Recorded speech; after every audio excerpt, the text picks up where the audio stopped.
There's an event that just recently happened with a company that I actually put trust into called Ledger. There's been a hack, and I'm like, how is this possible? How is the hardware wallets hackable? So apparently what happened with the company Ledger is an old employee who was no longer with the company Ledger but still had access to their system, irresponsibly clicked on a link that caused a malicious code into the Ledger system. With great power comes great responsibility. And right now, with the banks not being safe, the stock market not safe, cryptocurrency is becoming a hot commodity.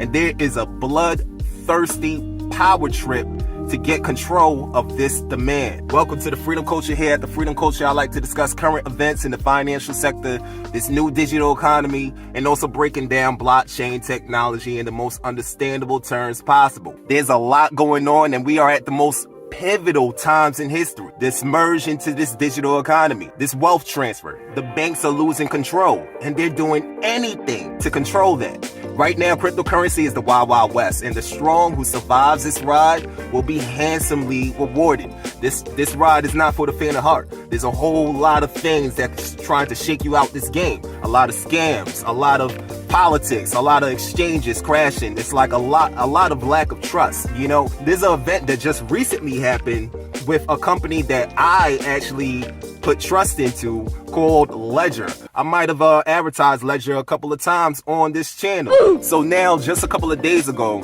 I goes on Twitter or X.com and I see that Ledger is trending. And I'm like, yo, what's going on with Ledger? I holds my crypto on Ledger.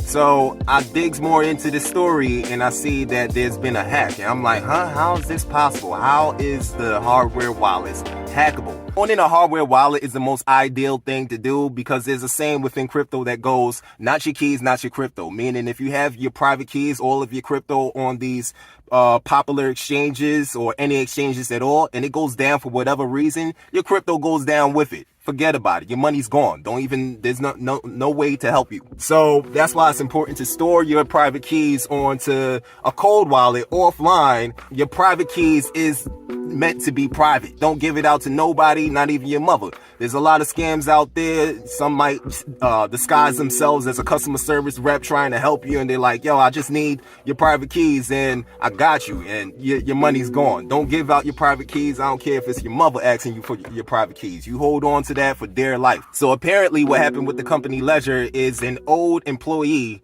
who was no longer with the company Ledger but still had access to their system, irresponsibly clicked on a link that caused a malicious code into the Ledger system. Now, this only affected those that was interacting with the dApps on Ledger. However, this still raised questions on how secure is this thing. So it's making everybody uneasy. So that happened. Ledger was hacked, and the hacker was getting away with millions of dollars until 24 hours later, the company Tether managed to freeze their accounts and save the day. Wow.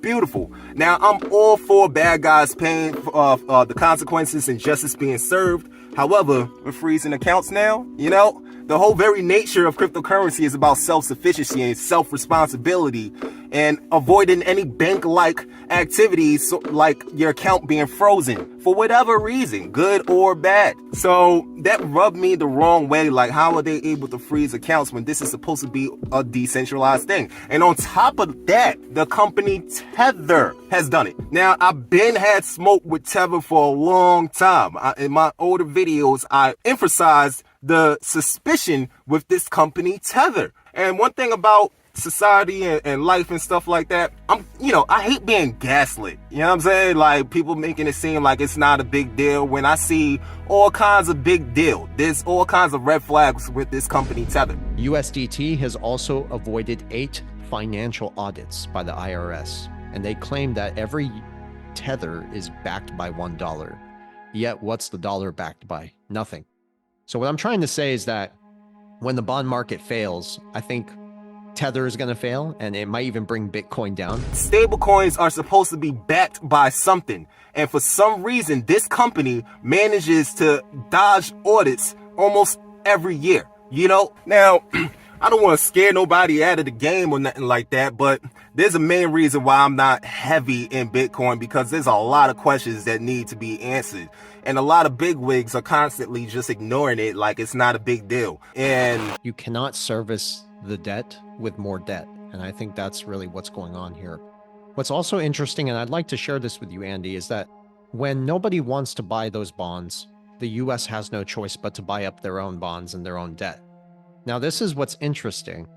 A week later, after that bond auction that took place, Bitcoin started to rally. And I find this to be very interesting because there is a product of Bitcoin, which is called Tether. So Tether, the stable coin, it's actually a product of Bitcoin. And I found out that they have been playing the role of a bad bank.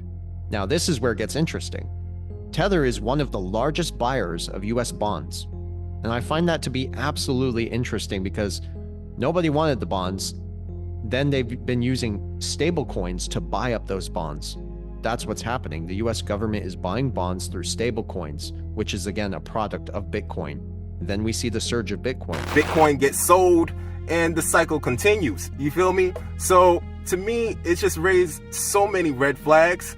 And for Tether to be able to freeze accounts also, it just raises more red flags. To explain my frustration with this company Tether, an analogy I like to use, a fun analogy I like to use is take the rapper 6ix9ine, for example.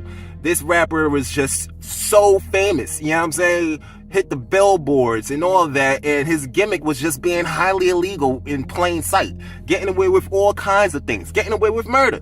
I ran a whole criminal organization and they just lit in public, you know? And it's like, how are they getting away with all these things? You know what I'm saying? How are they not getting regulated? Sort of like Tether. How is Tether not getting regulated, committing all of these, you know, red flags when it comes to a financial instrument? Like, what's going on? It wasn't until the Fed found the right time to pin the guy and the whole organization shut down. And that's exactly how I view Tether. It's a ticking time bomb, you know? And guess what? They just teamed up with the feds. You feel me? So now they just teamed up with the feds and will give up any information required for the sake of preventing any misuse with the stable coins. Now, the Federal Reserve itself is like a tether, in my opinion, because according to the value of the dollar goes according to whatever policy they put out and comes out of Jerome Powell's mouth. There's a whole war when it comes to centralization and decentralization. And now Tether is the largest stablecoin in the world. You know what I'm saying? So if you're connected with Tether, now you're centralized with the Fed. So it's like big bank taking little bank. It's like, what is the purpose of crypto? You feel me? Once they get control of that, you know, and they're able to do the things that they do today with the money system, yo, a crash with Tether is going to be epic. You know, the crash with Tether is going to scare everybody away from crypto. When Tether USDT collapses, it's going to be crypto Armageddon. So if you think FTX is bad, this is nothing. But there's too many red flags with this to me. So what I'm doing is I'm currently moving all of my digital assets off of Ledger and into my other wallet, my other hardware wallet called DCENT. It's a DCENT wallet, DCENT, until things get hashed out with Ledger and they recover from that downfall that we all just witnessed. And I'm not gonna throw too much shade on the company Ledger. This is a new space. Mistakes happen and we learn from our mistakes, you know, and I feel like Ledger will eventually learn from their mistakes and become a stronger company. The more mistakes, the more you learn from, and especially a company with that much money involved, I think it's gonna get stronger. So that's what I'm doing. I'm moving my assets into a DCENT wallet and I'm keeping updated with all of the things that's going on in this atmosphere. And that's why I stress it's important to do your own research and not just follow the popular demand, not follow these rich guys, because they don't even know what they're talking about. A lot of these people that we respect and stuff like that, they don't really know exactly what they're talking about. This is a very new space, so it's important to keep your ears on the streets like I am and knowing how to maneuver around here. I'm doing a lot of research for you. Keep up with me on the FreeDem Culture. It's also important to keep the mind state that crypto is for you to make money off of. You know what I'm saying? You don't want to fall in love with these cryptos and become attached, because these cryptos don't love you. You know, you want to make money off of these cryptos and do what you got to do with it. You know, that's what I'm doing. I'm taking profits from this cryptocurrency space and moving into assets that's more tangible. You know, real estate, business, gold. You know, my order is business, real estate, then gold. You know, you want to use this money, benefit from this space to profit from for a lifetime. You feel me? That's my idea. And also staying away from the DeFi space as much as possible right now, because we are in some very crazy times and nobody could trust anybody right now. You know what I'm saying? But keep up with me on the FreeDem Culture. I got more updates on the way. I'm trying to educate as many people as possible in this space because it's a very, very profitable space. You know, click the links below. I got my book on the way. We got the courses. We got a lot of things on the way. Follow my Patreon for exclusive content. Keep up with me on the FreeDem Culture, baby. That's what we doing. All right. Peace, love, respect. Take care of yourself and be careful out there. All right. Do your research. Do your research. Before you do anything, research about it. All right. Peace, love, respect. When you look at the FTX collapse, so you do know that CZ, he got the ball rolling on that, right? So I hope you know that. So CZ, he would love to eliminate USDT, which is the competition, in order to make BUSD the #1 stablecoin. So watch out for USDT because Binance has 13.4 billion of USDT and they can easily trigger a run on the bank just like FTX. And I'm not sure how many of us here in this room has ever held USDT, and I hope you're not still holding USDT, but you should ask yourself a very simple question. USDT claims, Tether claims that they are backed by a portfolio of treasuries and cash deposits and bonds and so on and so forth. Tether keeps saying that they're going to issue an audit report. It's coming out next month. It's coming out next month. That's what they've been saying for the past 5 years. But the question is this.